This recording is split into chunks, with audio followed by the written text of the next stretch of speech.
Labor says the Morrison government should focus more on the economy and not political games as the PM attempts to wedge the opposition when Parliament returns tomorrow. Live now to political reporter Trudy McIntosh, who's at Canberra Airport as MPs return. Trudy, the PM is promising to set several policy tests for Labor. That's right, the PM declaring his hand and flagging early that he's going to put a series of tests to Labor over this week. And now two of them come on welfare bills, the expansion of the cashless welfare card, also drug testing for welfare recipients. But he's also pushing for mandatory sentencing for child sex offenders. And we've seen this approach from the Morrison government before, trying to wedge Labor on these issues. And it's been quite the response from Shadow Treasurer Jim Chalmers. They're frustrated clearly at the approach the government's taking. The Prime Minister spends all of his time bowling up wedges for Labor and none of his time trying to work out how to turn around the floundering economy. We've got the slowest growth in a decade on his watch. Wages are stagnant. Household debt is at record highs. Productivity and living standards are going backwards. And we had a Prime Minister who boasts about spending all of his time focused on the Labor Party.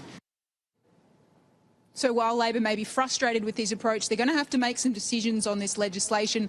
One of them that's been dominating debate today is the drug testing for welfare recipients. And we've heard from Independent Senator Jackie Lambie, who's really trying to push in order to support this bill. She wants to see politicians drug tested as well.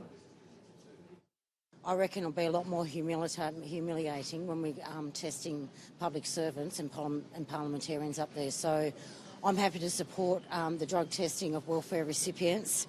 When we have leaders that call themselves leaders in politics, actually put that on themselves and the people in that building as well. And Trudy, the government says it's open to deals with other states on debt relief after it agreed to a deal with Tasmania. Yeah, so today the government formally agreed to this agreement that would allow $157 million in Tasmania's public housing debt that it owed the Commonwealth to be waived. Now, that came after the advocacy we saw from Tasmanian Senator Jackie Lambie. Also, there was a push from some Liberal backbenchers within the coalition for the Prime Minister to move on this. We heard from Jackie Lambie as she came off the plane here, pretty excited that she was able to get this deal.